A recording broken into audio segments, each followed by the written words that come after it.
I'm an actor. I learned never to interrupt in applause. So I heard something, I was like, oh, I walked all over my own applause. Walked all over it. Well, welcome and thank you for being here. I know you were forced to come, which means that some of you are here and you don't want to be. Which is okay. I'm going to work on that because one of the things that I want to do today is to engage you in rethinking some things about who you are and what you do and why you do them. That's what we're going to do. Now, the ultimate goal of these three series, we're going to have 3 sessions. One today, one exactly a month from today, 4 weeks from today, we'll meet back again. And then again in April, is to walk us through a process of something I call from the encouragement lab, which is what I do. How many of you came last April to my seminar on gratitude? About half of you, good. So this builds on that. So last April I did a college-wide seminar on gratitude, on why engaging gratitude with others, being thankful every day for other people, for those that both help you and those that have been roadblocks in your life, while being grateful for even those things that have been difficult is an incredible skill that if you practice it, will revolutionize the way you see and engage others. And when Dave and I started talking about this back in November, one of the things that he said that's the most important thing for us to engage, and I just want you to keep this in the back of your mind as we do this, is the bottom line is for you to become more effective, not that you aren't effective. I hope you don't ever hear that. That's one of the problems with these positive kind of seminars is it's real easy to walk out here thinking, oh man, I'm horrible. I don't do all those things. My point here is that you already are effective. I've worked here long enough. I've been in Farmington 27 years of my life to know that you are incredibly effective. San Juan College to this day, it hasn't changed. I don't see it changing in the near future. Has the most positive reputation in this community of any other place. Even as struggles come, even as negative headlines have hit at times, realize that the people of Farmington, New Mexico still look at you corporately, the corporate job we do together, and say they're doing something right at San Juan College. Well, I want to take that and amplify it even more and give you some new research and some new tools to help you do that, all right? So, to start with, we're going to do a really tough exercise. This should be really difficult for every one of you. At your tables, for the next 5 minutes, I asked you in a video last week, if you watched it, to bring something. And I hope that you spent a week thinking about it. If you didn't, it's okay. You'll still be able to do this, all right?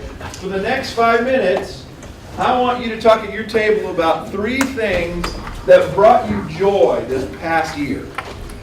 They can be in your personal life, they can be in your work life, they can be in somebody else's life. But what are 3 things this past year that brought you joy? So 5 minutes. If this is a job to you, it will never be fun. If it's a calling, if you can figure out how to make what you do a calling, you're called to do it, then it will always be fun. It'll be difficult at times, but it will be something you wake up every day. I'm happy to say that it's been a long time in my life since I woke up on a Monday morning and went, oh, I have to go to work. And by the way, no matter what your job is, people say, but you don't know what I do. I'm like, well, I know stories about people that do amazing things. So like baggers who put positive notes in every person's groceries. They print them themselves. And when you check out and you go to that grocery store, guess what? The line for that grocery store has 20 people in the checkout, and all the other checkers are sitting there chewing gum. Because they want the bagger that gives the positive notes. That's taking a job that can be no fun and making it a call. So that's good.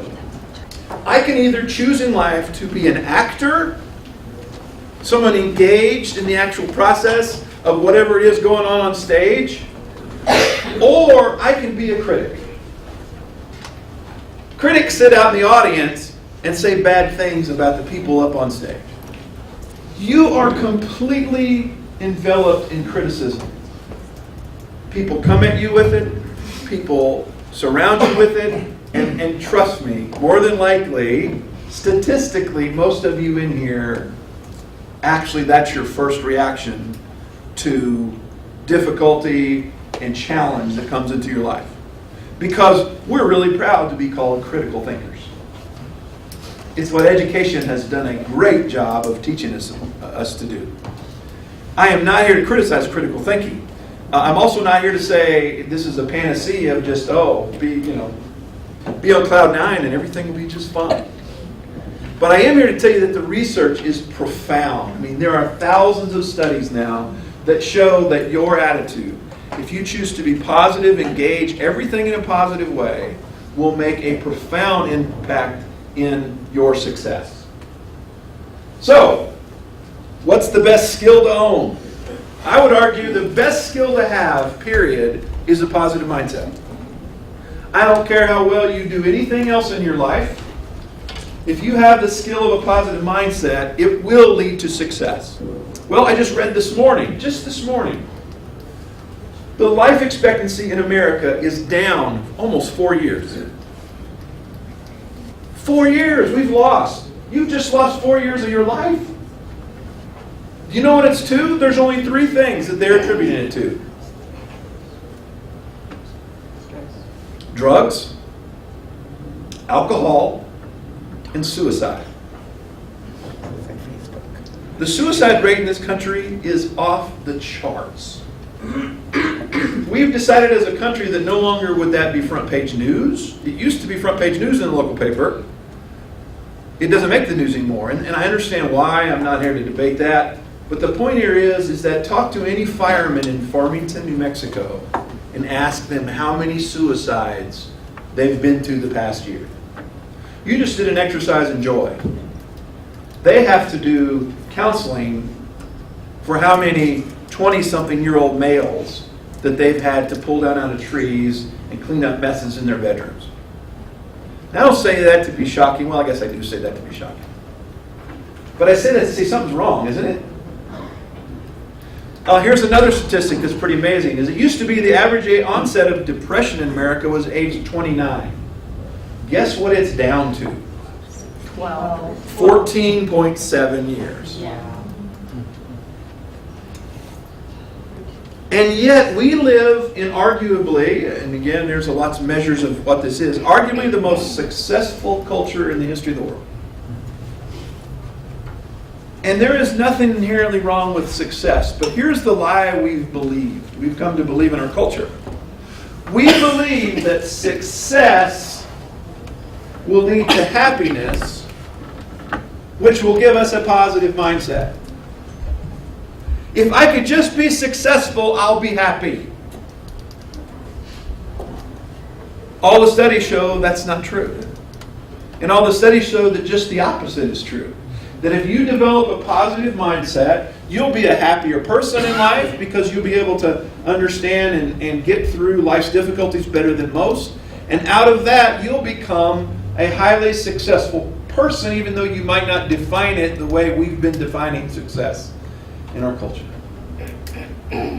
There are janitors in this world that are incredibly happy. There are CEOs of multi-million-dollar companies that are miserable. And it's all because of their mindset about success. So today's engagement is really literally about this. It's about, and if you'll learn how to develop a positive mindset, you'll be happier. And if you're happier, by its very nature and statistically, by its very process, you'll become successful. Because your measurements will change, but also your outcomes will change. Happiness creates opportunities. We'll get into that a little bit later as well. And most importantly, a positive mindset creates positive outcomes. You know, garbage in, garbage out. Positive in, positive out. But the truth is that there's now research that says that there is actually another way to handle traumatic stress even. And that one of the things that we can do, and probably all of us in here have examples in our lives of people that we know, maybe even of ourselves, that have been through something traumatic and took it and made positives out of it.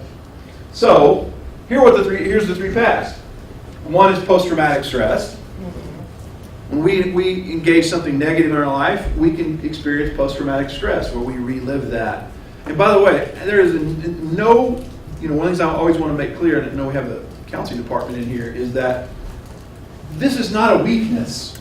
If this is what you experience because of a situation, this is not a sign of weakness.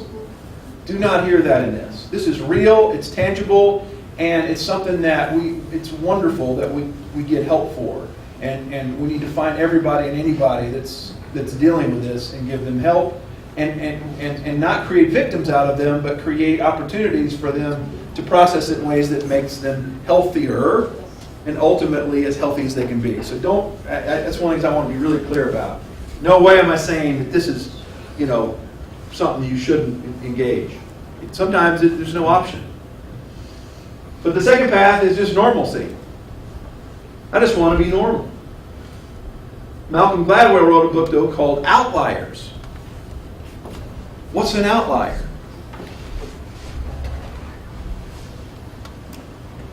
Unfortunately, for decades, psychology hasn't studied outliers. They've studied normal. The exceptions. Outliers are people that go through most horrific things, or if you look at what should happen along their path, and they, for some reason, and for years we didn't know it. As a matter of fact, for years, Sean Aker has a great his tech talk. He talks about outliers, and he says, we just throw outliers out of our data because they mess it up. Good data makes a nice curve. Everything's together. But an outlier is this dot that's way up here, and you just go, that's weird. Let's throw them out. When instead, maybe that's the people we should be studying. And to be honest, that's what a lot of positive psychology is that it began to study those outliers. What makes people truly exceptional when everything they went through should show that they weren't? My dad, to me, is one of these people. My dad his dad died when he was 6 on a tobacco farm in Indiana. His dad was killed in a car wreck by a drunk driver. His mother raised him. She probably was the town prostitute. My dad's mother, my grandmother. Men kept coming out of the house. That's about all my dad remembers of that, but that's probably the best explanation for that. But my dad went to college, got a 4.0 and graduated in 3 years. Why? He was raised in abject poverty. How on earth did my dad pull that off? I have no idea. I can't pull it off, and I had a way better life than him. He's an outlier, which says there's actually a third path that people engage, and that is post-traumatic growth. This last summer I saw something that I had only read about in a book. Has anybody read Stephen Covey's 7 Habits of... Has anybody heard him speak? He's passed away, but they might hear him speak. Did he tell you the train story? Does anybody know the Stephen Covey train story about the father and kids on the train? Y'all don't know that? That's his most famous story that people say about him. Is he tells a story about seeing a father and kids on a train, and the kids were going wild, and everybody on that train was criticizing the father. Yeah, I've heard of that. How can he let those kids run around? What's going on with those kids? Why? Man, that guy's a horrible father. Yeah. And Stephen Covey said, he walked up to Dad, he began to have those critical thoughts, so he walked up to the Dad and went, hey, how you doing? And the father hung his head and said, well, I just came from the hospital, their mother just passed away. Mm-hmm. What changed? The kid's behavior? No. What changed? His understanding about what was going on. Mm-hmm. This past summer, I got a chance to see this in my own family. My wife's brother, by the way, I just heard my phone dinging. That's probably her family. My wife's mother right now is dealing with cancer. So there's a lot of talk going on, but I turned it off. But my wife's brother last summer lost his wife to breast cancer. She had inflammatory breast cancer, and after 4 years, and MD Anderson, and trips to Boston, and all kinds of other places, she lost her battle last summer. And after the funeral and spending some time with family and grieving, about a week and a half later, my brother-in-law loaded up his 2 children, a 17-year-old and a 10-year-old. And they drove to California. And his wife had always wanted to go see the California coastline, and they had never gone. So that's what they did for therapy. And they spent their days in San Diego and LA, and they drove all the way up the coast to Santa Cruz, I think. And then turned around and came back. And then they called us, I live in Tucson, they called us and had us meet them at a restaurant in Phoenix, Scottsdale. So we drove up, we had a meal at the Shake Shack. Yeah. Nice New York food, huh? Good. And then we went to this ice cream place that does the ice cream with using the frozen carbon dioxide. I can't remember the name of it, but it no, not Cold Stone. This one they mix it in a bowl and it's got steam coming out of it. And what's it? It's not the Screamery, but it's anyway. I should look that up, huh? That's part of my story. I can't remember the name of the ice cream place. Anyway, it's really cool, and you had to wait in line. There was like 15, 20 people in line, and I sat there and watched my brother-in-law's 10-year-old, his name is Creed, act like a crazy kid. And he was over, had his hand on the glass, and he was looking at the bowls as the carbon dioxide went out. And, you know, he was creating chaos. He was loud, and he was in people's way, and he was just obnoxious. And I sat there and I thought, how many people right now in this place are looking at that 10-year-old going, I wish that father would get a hold of him. I wish somebody would teach that kid a lesson and tell him that what he's doing is inappropriate. Now, he didn't touch anybody's ice cream. He didn't cause anybody to spill anything. He was just center of attention. And I was like, wow, that's real life.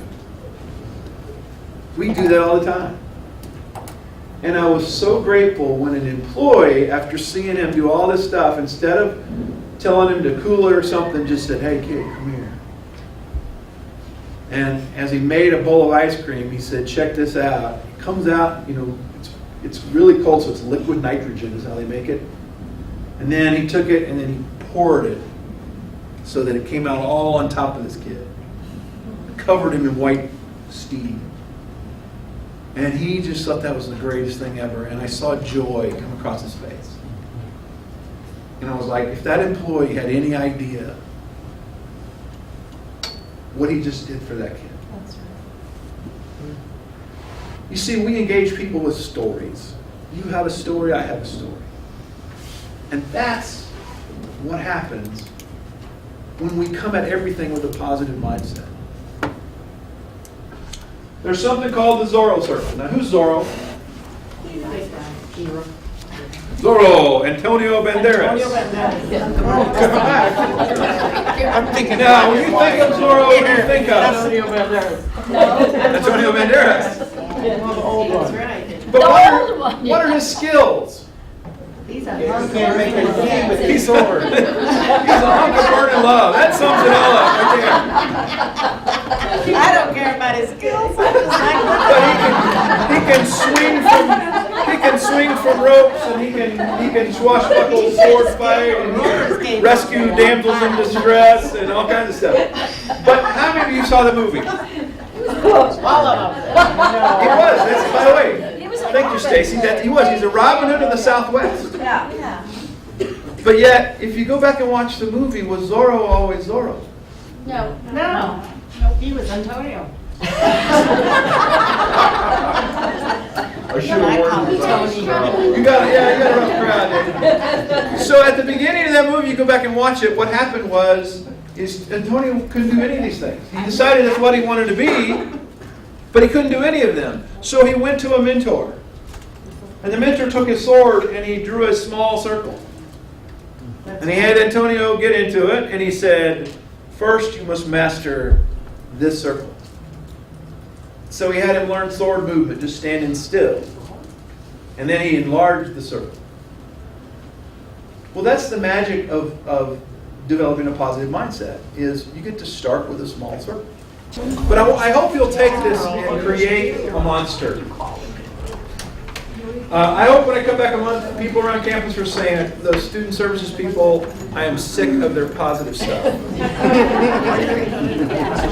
That's what you have to do to create a culture, right? So forget about the seeds. We're not going to do the seeds. We aren't going to sing row, row, row your boat either, so it's a win-win. There are lots of activities we could do. We're not going to do. There's lots of. This is the tip of the iceberg. I'm encouraging you to read a book. I'm encouraging you. One of the things you can do is rewrite your job description in a positive way and ask yourself the questions: what do the people I serve want me to be? And write your job description that way. That's a fun exercise. But I wanted to say thank you to Mr. Dave Epic. Dave, you are the first owner of an Encouragement Lab shirt. As you leave, we want to say thank you, and I know you have a few words. Thank you guys, and we'll see you in a month.